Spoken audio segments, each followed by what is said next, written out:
Tiga masalah besar kenapa pinjol wajib dihapus di Indonesia dan juga dengan kru-kru dia yang lain buat teman-teman semuanya.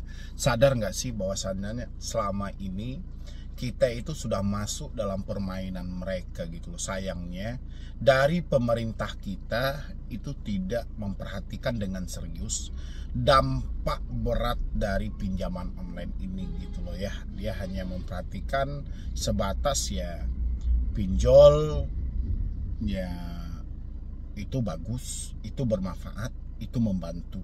Itu yang cuman yang mereka tangkap dalam hal itu. Padahal dampak-dampak buruk dari pinjol ini sangatlah banyak gitu loh. Yang paling pertama adalah mereka tidak transparan dalam memberikan pinjaman. Ya, berapa penentuan bunganya, berapa pemotongan biaya layanannya, seperti apa prosedur data yang mau diambil. Semuanya ada dalam aturan OJK, tapi prakteknya itu selalu menyimpang. Prakteknya tidak jelas gitu loh. Di iklannya contoh, Anda mendapatkan limit 60 juta misalnya gitu. Bisa dicicil sampai 24 kali. Ini bahasanya bisa dicicil sampai 24 kali. Anggapan orang 24 kali ini otomatis selama 2 tahun. Sebulannya 1 kali. Tapi begitu kita pinjam, ya ternyata dalam 1 tahun sebulannya 2 kali. Itu yang pertama. Yang kedua, ada juga iklan itu hanya sebatas daya tarik untuk klik aja. Nanti kenyataannya dana yang diiklankan 60 juta, dana yang didapat itu cuma 1 juta. Dan itu dalam waktu 14 hari harus dibalikkan. Ya, itu tidak transparan sama sekali. Oke, itu perlu diperbaiki. Itu salah satu alasan kenapa pinjol ini belum layak sama sekali disajikan kepada masyarakat. Aturan OJK itu banyak, tapi aturan itu hanya dianggap sampah. Yang menderita siapa? Yang menderita masyarakatnya. Masyarakat ya kebingungan, ya mereka namanya mereka juga mempunyai itikat baik, ya bagi mereka patokannya hutang ya bayar, ya mereka berupaya untuk melakukan pembayaran. Mereka berupaya untuk menyelesaikan hutang-hutang ini. Tapi yang terjadi, hutangnya tidak terselesaikan karena mereka didesak dan ditekan untuk diarahkan ke tempat lain. Jadi akhirnya apa? Mereka menyelesaikan hutang dengan cara berhutang. Inilah makanya perlu ketegasan pemerintah dalam hal ini untuk memaksimalkan sisi dari digitalisasi ini gitu loh, terutama dari segi pinjam meminjam, karena literasi kita itu masih kurang. Kalau hanya mengandalkan literasi dari OJK, nggak ada gunanya. OJK sampai sekarang kalau dihadapkan dengan pinjol nggak ada fungsi sama sekali. Nggak ada gunanya OJK sama sekali kalau dihadapkan sama pinjol gitu loh. Ya, habis itu yang harus juga diperhatikan dari pinjaman online ini adalah tentang mereka menerapkan kontak-kontak darurat atau mengambil-ngambil data pribadi. Ya, walaupun sudah ada aturan juga kamera, mikrofon, lokasi, tapi dalam prakteknya terkadang tidak sesuai. Masih banyak mereka-mereka itu yang melakukan ya di luar dari aturan yang ada. Contoh, cuman diminta kamera, mikrofon, lokasi.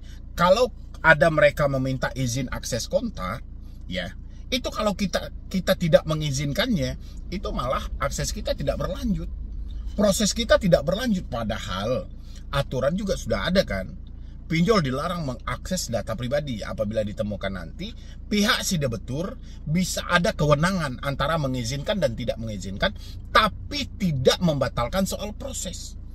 Jadi ini ketika mereka meminta akses kontak, ya itu malah kalau kita tidak izinkan ya malah membatalkan prosesnya. Akhirnya prosesnya tidak jadi gitu loh. Makanya praktek di lapangan ini harus diawasi. Dan untuk yang terakhir, ini yang saya sampaikan buat teman-teman semuanya, kenapa pinjol layak dihapus gitu loh. Sumber permasalahan hampir 90% masalah yang paling banyak hari ini tentang pinjaman online adalah debt collector. Debt collector ini entah kayak mana caranya debt collector pinjol dalam merekrut debt collector ini, saya nggak tahu gitu. Bahasa sampah ini selalu dipakai, entah mereka tidak diajarkan cara berbicara yang baik, cara menagih yang benar, atau apa, saya nggak tahu gitu loh. Tapi selalu diutamakan dengan caci maki. Apakah yang direkrut menjadi deskol dari pinjol ini yang selalu mencaci maki itu hanya diambil dari SDM rendah gitu loh. Karena biasanya SDM rendah cuma tergiur ya gaji 500.000, 1 juta, ya itu aja. Mereka melihat 10 lembar uang 100.000 aja itu udah besar gitu loh. Apapun akan mereka lakukan. Jadi udah ibarat dengan anjing dan tuannya gitu loh. Jadi memang patuh banget. Bahkan mulutnya memang sampah banget dari debt collector ini. Inilah yang menjadi PR besar. 90% ya, sumber permasalahan orang hari ini mengeluh tentang pinjaman online adalah debt collector ini. Ya, debt collector yang melakukan penagihan melalui telepon, WhatsApp, dan email. Sampah banget ucapannya gitu loh. Ya, dan itu tidak pernah terbongkar oleh OJK sama sekali. Walaupun tim-tim kita yang lain kan banyak juga dari pihak kepolisian juga, tim cyber dan segala macam, ini sulit banget untuk membongkar hal ini gitu loh. Padahal dilarang melakukan pengancaman secara fisik maupun verbal. Itu ada. Dilarang menagih dengan cara mempermalukan. Dilarang menagih dengan cara menyebarluaskan data dan informasi pribadi. Ada semuanya, tapi faktanya apa? Makanya kalau mau membenahi pinjaman online, debt collectornya dihapus. Kalau bisa dimulai sekarang. Mulai sekarang, pinjaman online nggak usah lagi mempunyai debt collector. Ya, karena adanya debt collector, itulah yang akan membangun citra buruk terhadap pinjaman online itu. Orang dicaci maki, dihina, data disebar, foto diedit sedemikian rupa. Dan ini juga ya, mungkin sebagian orang-orang akan ketakutan dengan ancaman mereka. Tapi sebagian lagi ya, masyarakat akan ogah melakukan pembayaran ke pinjaman online kalau mereka sudah dicaci maki. Ya, jadi debt collector ini menyumbang dampak buruk ya, kerugian terhadap pinjaman online. Ukurannya dia mau lancar bayar nih. Dia mau bayar aja deh karena udah telat 1 minggu juga. Ya udah saya bayar aja misalnya si debiturnya. Tapi karena ada mulut sampah dari debt collector, kata si debitur, oh ya sudahlah, gue nggak bayar aja dah sama sekali. Mampus aja lah, gue lagi berusaha tapi udah dicaci maki. Pasti akan banyak seperti itu. Orang tidak membayar pinjol cuman ada 2. Pertama, memang duit tidak ada, benar-benar duit dia tidak ada. Kedua, dia malas dengan ucapan debt collector. Ya, ucapan itu sudah menyinggung perasaan mereka. Jadi hutang mereka tidak seberapa, tapi mereka dicaci maki sampai ke nenek-nenek dia gitu. Ya, semua anggota keluarga dia dicaci maki, kan gila namanya itu. Jadi ukuran dia semangat untuk menyelesaikan hutang-hutang akhirnya tidak jadi. Nah, inilah yang harus diperhatikan dengan serius oleh pemerintah kita. Nggak bisa lagi Bapak Prabowo menyampaikan pinjaman online ini bukan perkara serius, tapi salah gitu loh. Pinjaman online adalah perkara serius dan ini harus dihadapi dan ditangani dengan benar. Jangan hanya sambilan aja, sambil membereskan perkara ini, bereskan urusan pinjol. Gak bisa, ini harus benar-benar difokuskan. Sudah berapa banyak nyawa yang melayang gara-gara pinjaman online. Ya, bukan karena mereka berhutang, tapi karena caci maki dari mulut debt collector ini. Itu yang mendesak sehingga kepanikan muncul dalam pemikiran orang. Orang yang mengakhiri hidup gara-gara mulut sampah debt collector ini. Ya, yang mana data dia mau disebar, dia mau dipermalukan, setiap hari dicaci maki, setiap hari mau dipenjara, setiap hari mau diproses hukum. Ini bukan semata karena dia tidak mampu bayar hutang. Tidak ada orang mati gara-gara berhutang, tapi orang mati gara-gara ditagih hutang dengan mulut sampah debt collector ini. Sudah berapa banyak nyawa yang melayang gara-gara itu. Ya, kalau pemerintah hanya diam aja dalam hal ini, hanya mengandalkan OJK, jangan salahkan masyarakat nantinya kalau semuanya tiba-tiba kompak, hanya bisa meminjam tapi tidak mampu membalikannya. Pada akhirnya semua akan mengarah ke sana. Karena mereka nggak tahu lagi. Ya kan? Mereka paksain membayar, bunganya segitu. Mereka paksain membayar, duit udah nggak ada. Ya mau tak mau di tengah ekonomi yang seperti ini, mereka cuma bisa meminjam tapi nggak bisa membalikin. Mereka persetan dengan hal ini. Akhirnya akan terjadi nanti gagal bayar massal atau gagal bayar nasional. Secara nasional satu Indonesia nantinya orang akan gagal bayar kalau pemerintah tidak hadir dalam hal ini juga. Kalau Bapak Prabowo hanya sibuk-sibuk dengan urusan ini tapi tidak fokus bahwasannya ada pinjol yang sedang menghancurkan rakyat Indonesia, ini bahaya Pak. Program makan bergizi gratis yang ada, yang saat ini disampaikan oleh Bapak Prabowo, yang saat ini sedang dijalankan, ini akan sia-sia. Ya, kenapa? Karena program makan bergizi gratis itu hanya ada di sekolah. Sementara banyak orang tua yang lumpuh ekonominya tidak mampu lagi menyekolahkan anaknya. Gara-gara apa? Hutang pinjaman online.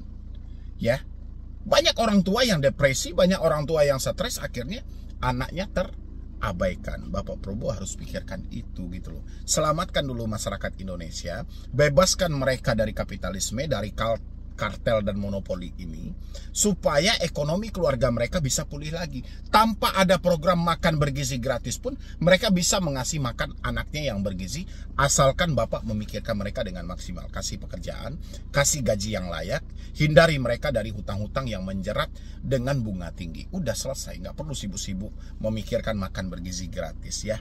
Itu untuk Bapak Presiden kita juga. Mungkin dari saya cuma itu aja buat teman-teman semuanya. Sisanya Anda bisa isi di dalam kolom komentar. Setuju nggak? Pinjol yang paling bermasalah 90%, yang paling bermasalah hari ini adalah debt collector dan cara penagih hutangnya. Setuju nggak Anda bahwa debt collector 90% penyumbang masalah terbesar bagi pinjaman online? Silahkan isi di dalam kolom komentar dan kita usahakan untuk menghapus debt collector dari Indonesia. Oke? Nah, ini teman-teman semuanya, ini menarik banget ini. Pasti Anda yang mengalami telat bayar di pinjol juga pasti mau bertanya dengan hal yang sama ya. Di sini dia bertanya sama saya, salah satu follower saya juga. Nanti teman-teman yang mau bertanya juga boleh ke Instagram, tapi jangan lupa ya di follow dulu @medibroni, itu Instagramnya yang ada di sana. Dan Anda juga bisa via telepon biasa sama saya untuk sementara waktu juga bisa.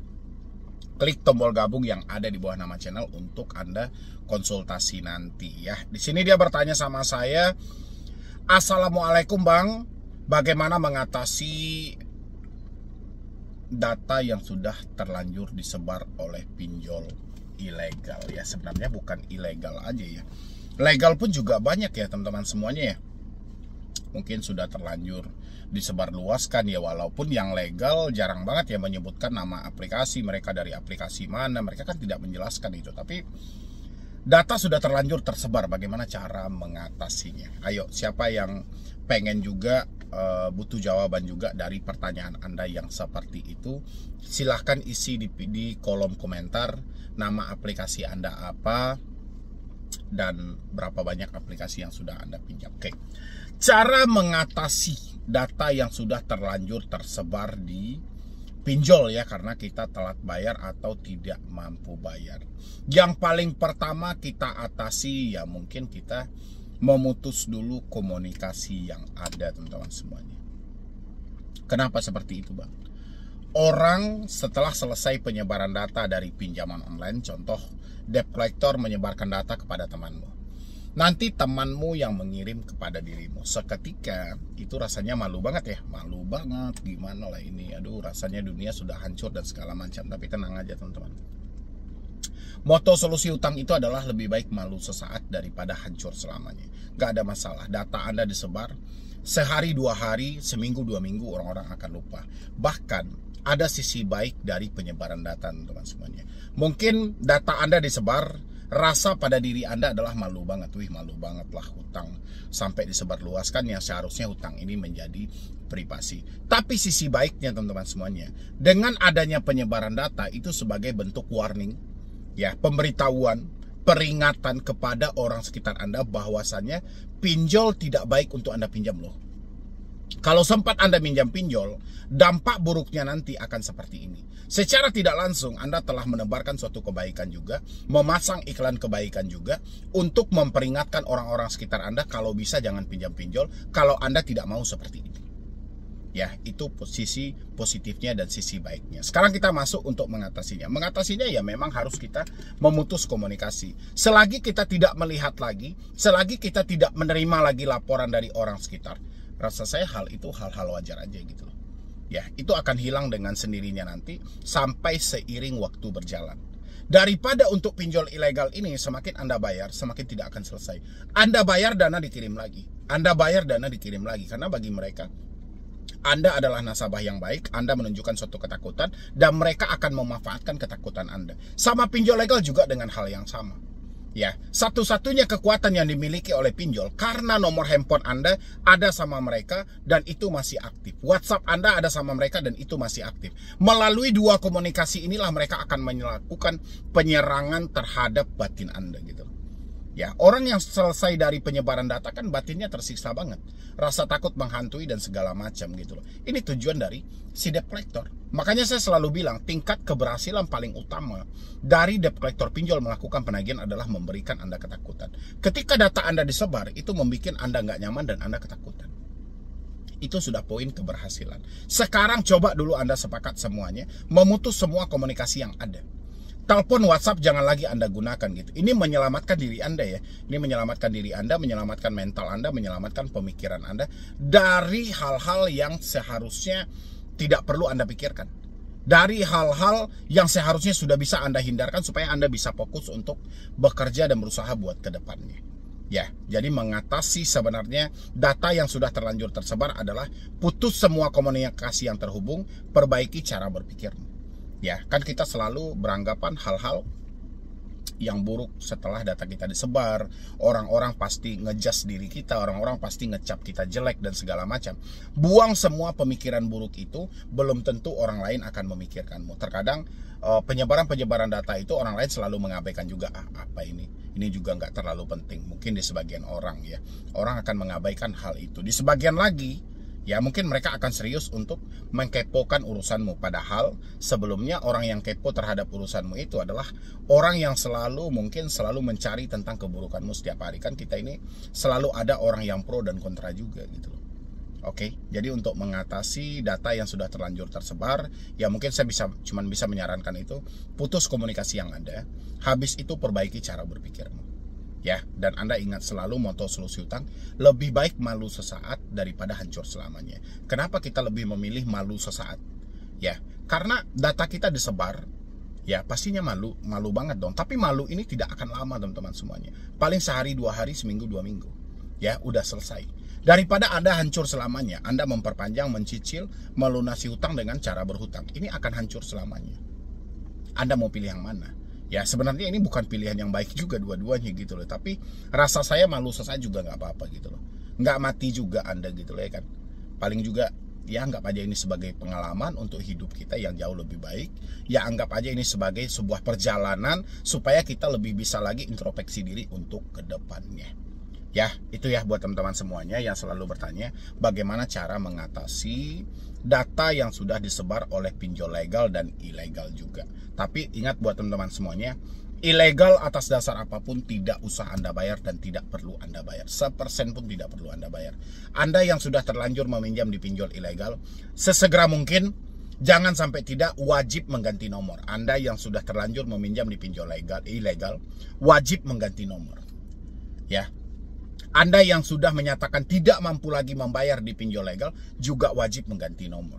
Karena sumber permasalahan yang ada itu ya gara-gara komunikasi ini. Oke teman-teman semuanya, silahkan lanjutkan nonton video ini.